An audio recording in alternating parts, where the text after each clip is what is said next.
Selamat siang pemirsa, kita bertemu kembali dalam program Lunch Talk, Dialog Siang Khas Berita 1 bersama saya Dias Kaslina. Ya, dan saya Valerina Daniel. Hari ini kita akan membahas topik kuliah tepat anak hebat.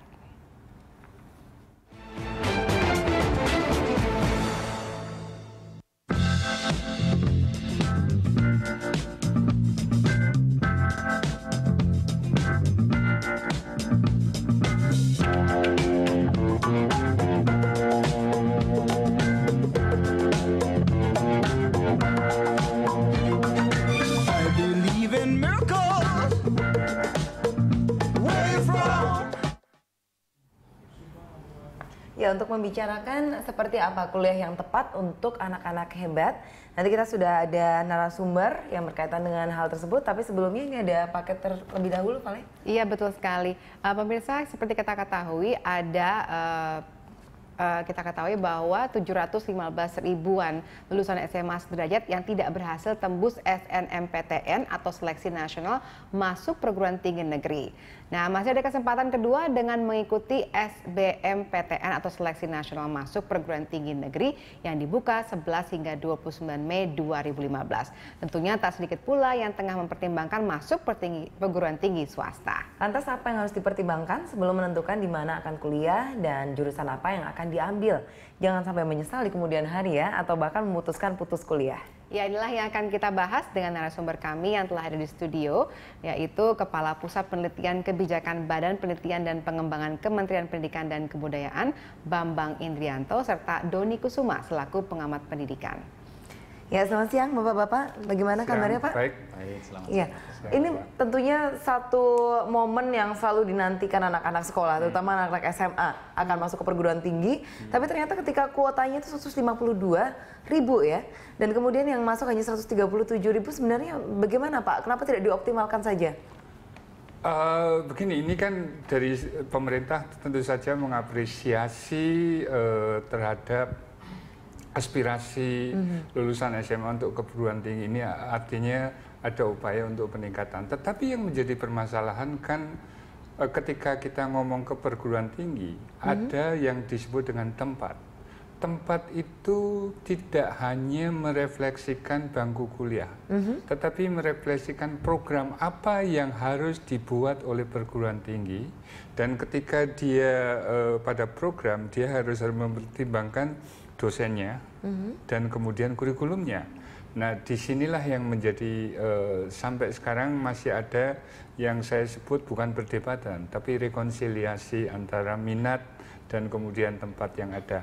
Dan perguruan tinggi selalu dalam mengembangkan program-program studi, mereka menyebut program studi bukan fakultasnya, itu akan melihat pada minat SMA dan perkembangan ekonomi, pertumbuhan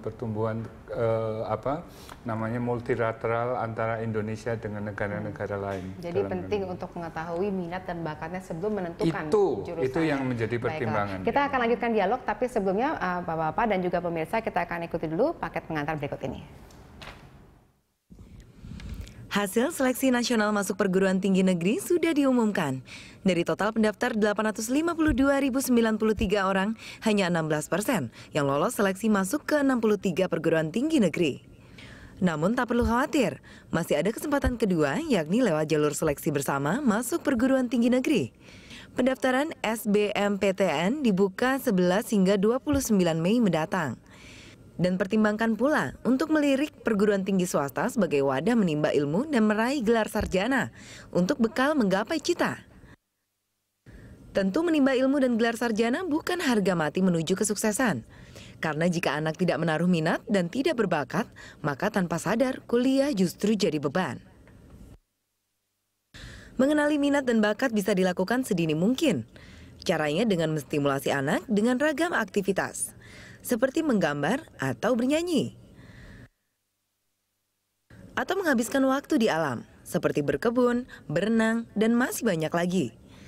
Selanjutnya motivasi anak untuk mengeksplorasi aktivitas yang disukainya. Beri tantangan baru yang lebih sulit agar anak semakin menguasai aktivitas tersebut. Amati anak selama beraktivitas dan mintalah anak menceritakan aktivitasnya.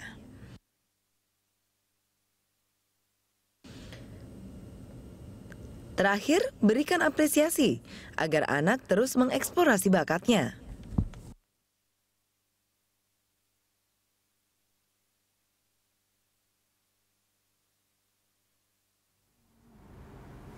Ya, kita sudah ikuti paket pengantar tadi yang mengatakan bahwa sebenarnya bisa dilakukan untuk menggali minat dan anak itu sejak dini ya. Nah, tapi kan mereka ini sudah ibaratnya sudah setengah dewasa karena sudah lulus SMA begitu ya Pak ya. Dan mereka kemudian harus menentukan minat dan bakat mereka. Apakah sekarang waktu yang tepat untuk melakukan itu dan kemudian bagaimana caranya mereka supaya tidak terlambat?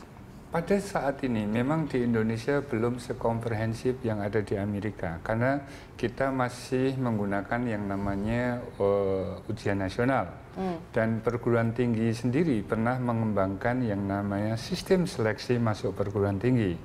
Nah, kalau dari psikometri itu yang ujian nasional itu disebut dengan achievement test. Asumsinya ketika itu merupakan achievement test, anak yang lulusnya untuk mata pelajaran tertentu tinggi, dia minatnya di situ. Tetapi itu belum 100%, nanti Mas Doni bisa memberikan juga counter terhadap apa yang saya berikan. Makanya perguruan tinggi melakukan seleksi. Seleksi di perguruan tinggi itu memberikan tekanan-tekanan tertentu, misalnya untuk masuk kedokteran. Dia mungkin matematikanya bisa lebih rendah dibanding anak yang masuk ekonomi, tapi nilai fisika dan kimianya harus tinggi. Karena disitukah refleksi yang namanya bakat, dan itu kalau di dalam psikometri itu scholastic test namanya. Jadi scholastic untuk mendeteksi bakat anak itu ada di mana. Kalau di ekonomi misalnya ada yang namanya matematik. Karena matematik terutama bagi untuk yang mereka masuk ke dalam ekonomi makro ada yang namanya ekonometri. Ekonometri itu kan pendekatannya matematik sekali. Tetapi kalau di Visipol mungkin di IPS dan bahasa Inggris terutama kalau di hubungan internasional. Penekanan-penekanan itulah yang menyebabkan. Ada penekanan yang kemudian membuat seleksi itu ditempatkan anak itu di mana, di jurusan apa dan Jadi tidak sama rata untuk semuanya, tidak untuk total gitu skornya tinggi langsung diterima di bawah. Tapi ada penekanan-penekanan. Gitu. Nah Pak Doni, ini kan ada grading sebenarnya, ada pilihan 1, pilihan 2 yang sebenarnya sudah menunjukkan minat anak itu kemana saja. Misalnya saya pilih fakultas kedokteran yang 1, kemudian yang kedua teknik, tapi ternyata matematika saya lebih tinggi, sehingga saya di pilihan kedua. Apakah ini merupakan satu mekanisme yang benar untuk misalnya dari perguruan tinggi menyeleksi anak-anak yang ingin masuk ke perguruannya?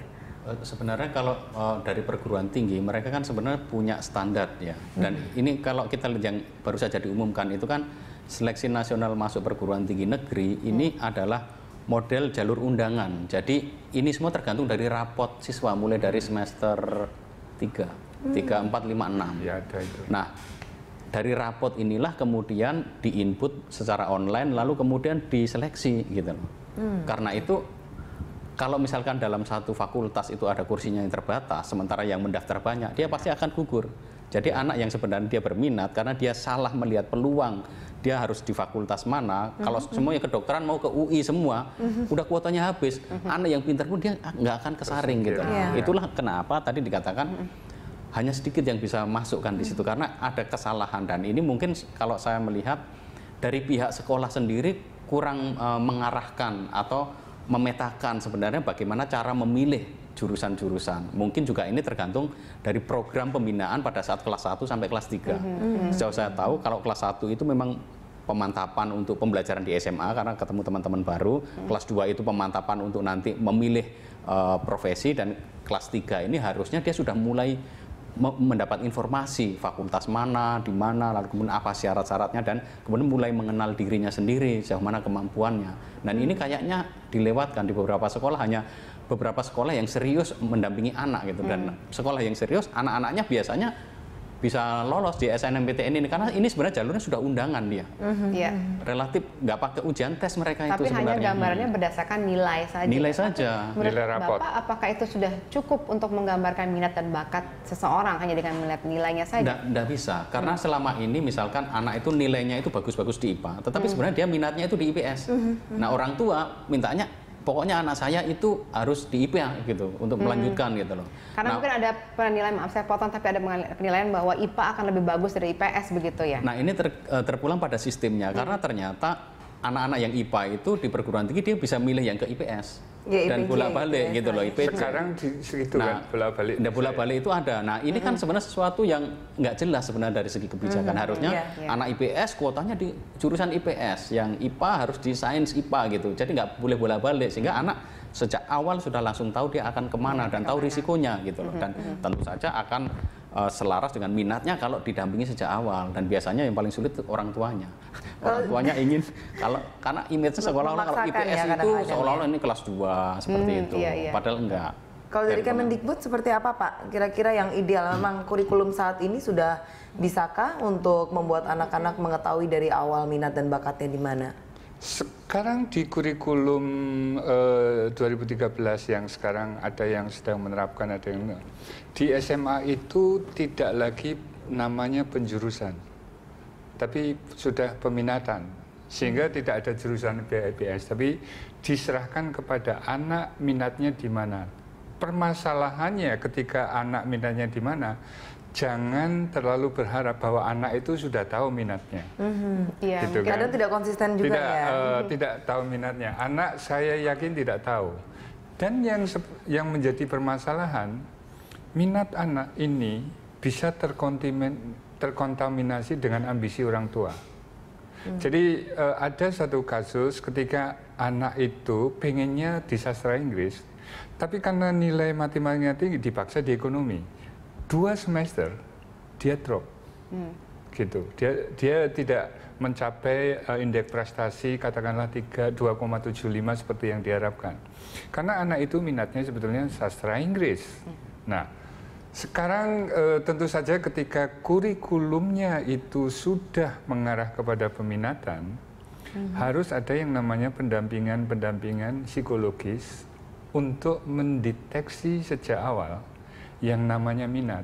Kata-kata minat itu adalah domain psikologi, tetapi kata-kata pinter itu domain pedagogis dalam arti prestasi akademik itu. Ini yang menurut saya nanti harus ada demarkasi yang jelas antara minat dan achievement dalam arti prestasi. Kalau kita bicara mengenai pendampingan tadi, itu dalam bentuk apa biasanya Pak? Apakah dari pihak guru atau memang ada khusus misalnya tadi tenaga seorang psikolog yang disediakan di sekolah begitu ya? Atau mungkin ada tes-tes tertentu untuk menjaring minat dan bakat siswa? Kalau tes memang ada, kalangan psikolog sudah mengembangkan yang namanya tes psikometri kan. Makanya jenis tes itu ada achievement test, ada scholastic test gitu ya. Yang achievement itu biasanya terikat dengan kemampuan menyerap kurikulum. Tetapi kalau scholastic, kita bisa mengatakan apapun kurikulumnya, anak ini kalau lulus SMA kemampuannya di mana.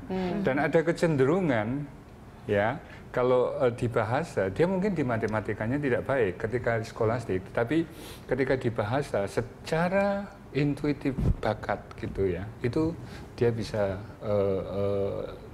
mempunyai kemampuan untuk melakukan eksplorasi diri untuk mencapai target-target dalam hidupnya. Sebenarnya kan ada Pak, tes minat dan bakat gitu, ada psikotes ketika kita sudah mungkin kelas 2, kelas 3 itu diadakan di setiap sekolah. Kemudian ada resultnya, itu kan kita jadi apa, tapi kadang-kadang yang suka nggak masuk akal itu resultnya itu macam-macam loh. Ada yang jadi petani, ada yang jadi nelayan, itu kan nggak mungkin gitu kalau kita melakukan itu, walaupun beberapa orang ya mungkin saja karena punya sawah misalnya. Tapi nah itu bagaimana? Kan artinya ada juga, misalnya saya dulu resultnya itu adalah wartawan. Waktu itu saya berarti sama kerjaan. Nah, tapi ketika itu saya tidak pernah membayangkan kan, jadinya kan. Nah, itu jadi gimana tuh Pak kalau misalnya kayak gitu? Seringkali orang tua itu juga salah mempersepsi ya, seolah-olah tes itu sudah menjadi kayak nasib anak. Sebenarnya nggak seperti itu, karena misalnya pengalaman saya waktu saya tes AQUSD itu ya jelek gitu loh. Karena katakanlah itu lambat belajar itu di sini. Tetapi kan beda karena saya dari daerah tiba-tiba ke kota pakai bahasa Indonesia tidak mampu, sehingga nggak bisa kita menganggap lalu kemudian kemampuannya pas-pasan. Nah, tes ini memang harus disikapi dengan bijaksana. Jadi baik guru konseling maupun yang guru wali kelas itu harusnya melihat ini dalam kerangka perkembangan. Maka sebenarnya yang lebih bagus itu minat anak sebenarnya, dan orang tua harus diajak komunikasi bagaimana memahami minat anak. Dan biasanya kalau di sekolah itu ada guru yang bisa mendengarkan secara baik terbuka, siswa itu akan tahu, Bu, saya itu sukanya itu mau di sini, tapi mama saya minta ini. Nah, ini langsung dikomunikasikan seperti itu, sehingga minat anak ini bertumbuh. Nah, selain minat dari pihak anak ini bertumbuh, harusnya sistem dan peraturan sekolah itu mengarahkan. Kalau saya melihat kurikulum 2013 ini memang sejak awal sudah anak itu diajak memilih apakah dia ilmu-ilmu sosial atau matematika ilmu alam. Ada 2 MIA sama IIS istilahnya gitu. Nah, yang jadi masalah itu masih ada pelajaran lintas minat. Nah, ini yang bagi saya juga tidak masuk akal gitu. Karena anak itu kalau sudah minat di sosial, dia kan nggak suka yang di IPA tuh. Nah, di lintas minat itu dia harus mempelajari yang IPA. Jadi sebenarnya kesannya pemerintah ingin memberikan basic gitu bahwa anak-anak kelas 1 harus memiliki general knowledge gitu, baik IPA maupun IPS. Tapi kemudian dikasih lintas minatnya, akhirnya malah nggak berminat. Karena apa? Dia kan misalnya milihnya IPA tuh. Tapi kemudian di lintas minat dia harus mempelajari mata pelajaran yang geografi, sosial. Saya rasa harus ada semacam sistem yang memang mengarahkan. Kalau seandainya kita sejak awal kelas 1 itu di streaming IPA, IPS, bahasa, udah tetapkan seperti itu supaya anak fokus gitu. Kalau misalkan kita tidak mau streaming sejak kelas 1, lebih baik streamingnya di kelas 2. Jadi pada saat kelas 1 SMA itu pelajarannya umum. Jadi semua anak memperoleh IPA, IPS semuanya. Baru saat itu kemudian didampingi anak, oh saya tertarik di sini, maka kelas 2 baru di streaming baik IPA, IPS maupun bahasa. Sekarang ini awal semester kedua itu sudah harus menentukan anak. Maka tadi ada kemungkinan anak pindah gitu loh. Nah, ini kan nanti akan merepotkan juga dari segi pendataan, dari segi gurunya, nilainya dan sebagainya begitu ya Pak ya.